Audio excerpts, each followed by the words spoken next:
Welcome back. We appreciate you spending some time with us. As always, here on the Roundtable program, switching gears now, changing focus as we look forward to this week. And coming up tomorrow at the University of Toledo, another Unity celebration, echoing the message that was sent out 50 years ago by Dr. Martin Luther King Jr. Does that speech still ring true today? That is our focus here for the second segment of our Roundtable program. Mr. Gary Johnson, also Mr. David Young, and Dr. Shanda Gore joining us this afternoon here on the Roundtable. Thank you so much for being a part of this conversation. And Dr. Gore, it's still important that we're having this conversation of unity, of equity, of diversity, especially here in our community, yes? So much so. In fact, we've been talking about it on campus. Recently, we just had a forum talking about race and education. The empowerment that you can get from education, and overall, I mean, if you listen and you read any of the works from Dr. Martin Luther King, you can hear, again, he's talking about the future, he's talking about education, he's talking about the future of our children. Mm-hmm. And that's why even this year's theme is defending the dream. I've been a teacher. I've talked with students as you try to make references to the students. The older you get, the younger they get. And David, you can kind of touch on this, but you take historical moments, you get further and further away from them. And if the parents aren't teaching those lessons at home, it's hard to really make an impact. I think about 9/11. I think about the students that I talk with and how, you know, where were you that day? And they're like, well, we were sitting in grade school and really didn't talk about it that much. And do you find that as well? I mean, 50 years we're talking, further from the speech, the I Have a Dream speech. Do you find it's harder to make that connection with today's students? Absolutely. Students today are have such a habit of being part of the moment, mm-hmm. and instant gratification, that kind of thing. And so don't always look back. I had the benefit of having a parent that actually was a teacher. And so the history was always a part of being raised, but all students don't have that opportunity. Mm-hmm. And so they're not really looking back. And we had a student about a year ago that wondered if what happened with the civil rights movement was even real. Did this really happen, or is this just a movie? No kidding. Just because they thought it was something that was portrayed. They thought they were so far removed from it. Yeah, right? I touch on that as well, that same question. That doesn't surprise me. And when we have conversations that, you know, do certain events exist? Did they happen? I know the Holocaust, you know, people questioned, did that happen? Mm-hmm. I think that it's an education. When you have the exposure, I think back on my own experiences, you know, I didn't really understand my own history until I got into college. I didn't get that seed in elementary school. I didn't get it actually in high school. It wasn't until I went off to college when I learned more. I took ethnic studies courses, when I could broaden my world. And I think that's when we're talking about exposure. Yeah, two things that exist over at the University of Toledo, and the main emphasis I wanted to put out there today is focusing on maybe giving people some knowledge, giving some understanding of what exists here in the community. The Office of Equity, Diversity, and Community Engagement, which you represent, and also the Office of Excellence and Multicultural Student Success. Mm-hmm. Mission statements from both, and I want to touch on those from the standpoint of letting people, our audience today, understand what those offices are all about, and the fact that people, students are actually going into these departments understanding that this is my focus, this is what I want to really gear my life toward. Mm-hmm. I think that again, we're talking about an evolution that's happened over time. Offices have been created from a need. I know that the University of Toledo, recently we have a Chief Diversity Officer. I'm that officer now because of the need, this overall arching, making sure that all individuals feel welcome and included on our campus. So when you have that, you're building a culture. Why was the need there? I think it's because just, again, with individuals feeling, you know, I want to come to college, I look around, I want to see people who look like myself, I want to feel that I can get support here, and if I'm not interacting with others, you know, then you know, the involvement's not there, and when the involvement's not there, the retention's not there, and if the retention's not there, the graduation's not there.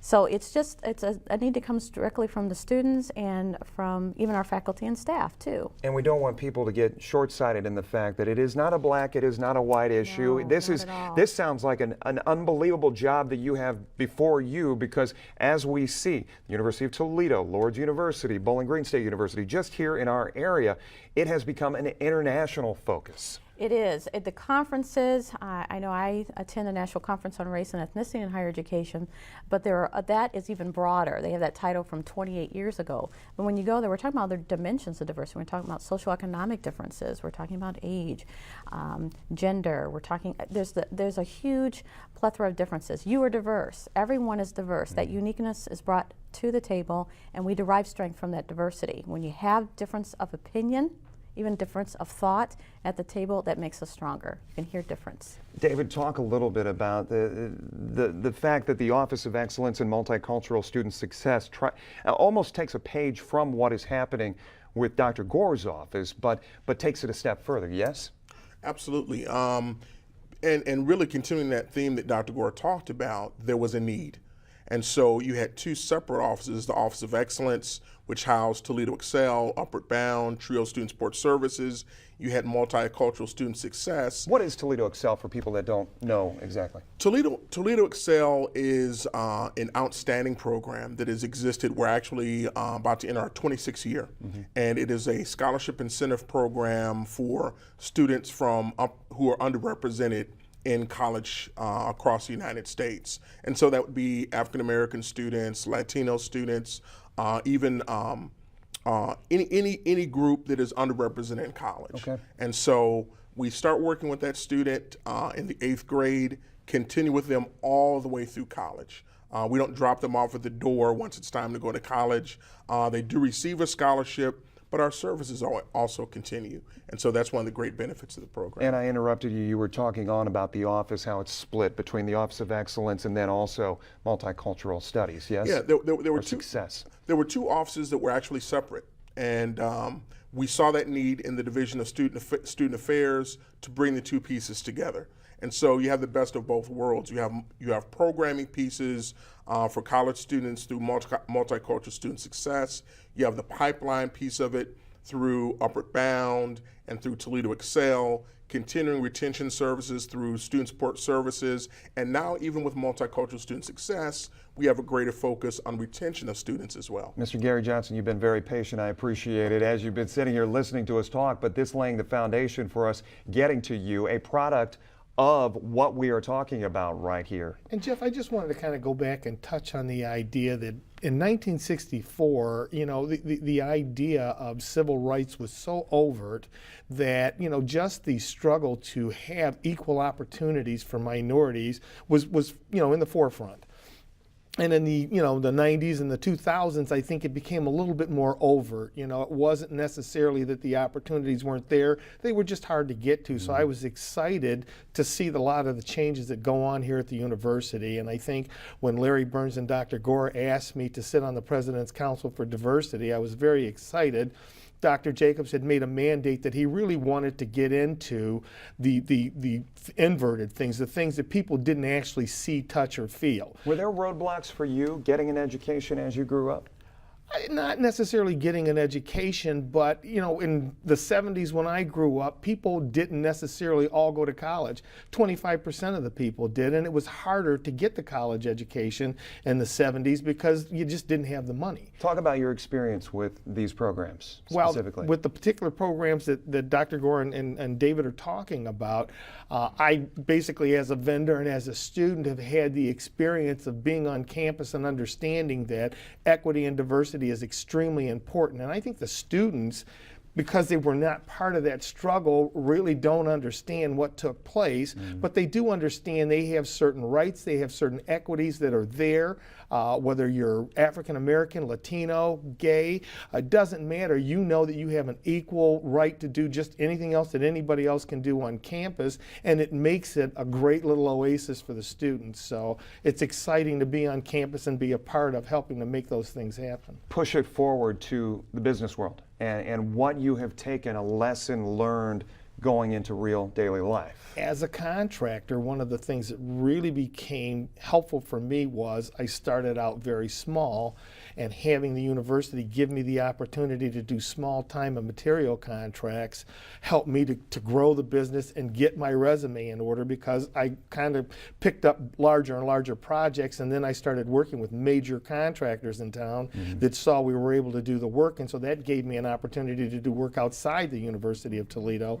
as well as the University of Toledo. So having those opportunities for minority contractors at the University of Toledo is very important. Is that to say there would have been closed doors before, and this opened them, or? No, I think that the university's really taken a leadership position with the policy that we have, which I know there are other organizations locally that have modeled after our policy, and we have the MBE Edge committee, and individuals are coming to the table saying, you know, we want to be part of the conversation. We want to have the opportunity to bid on those on that work, and we need to know when the bids are open. And so that seems simple. But those are a lot of relationship building, and if you don't know, and you need to make sure you have your capability statement together, and sure, this is why the Minority Business Development Center was born. It's maybe one of 16 in the United States that exists, and we have students that work there, and our companies are supported, and millions of dollars are generated from those companies. I want to put out. Go ahead. You were I going was to going say. to say, and that center allows smaller minority contractors to come in and get the training they need to operate their business. They're given the opportunity to work on smaller projects, and it just really helps them to grow their business.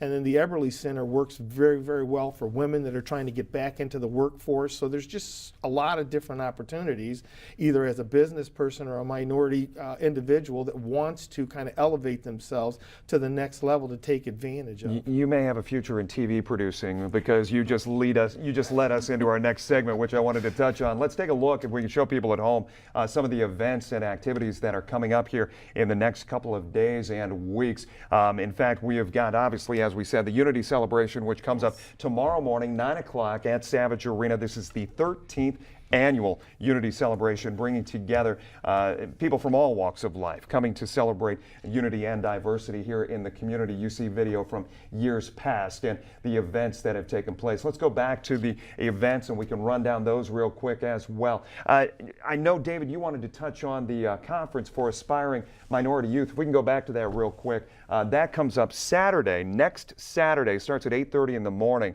That has been going on, did you say 30 years? 30 years. This is our 30th annual.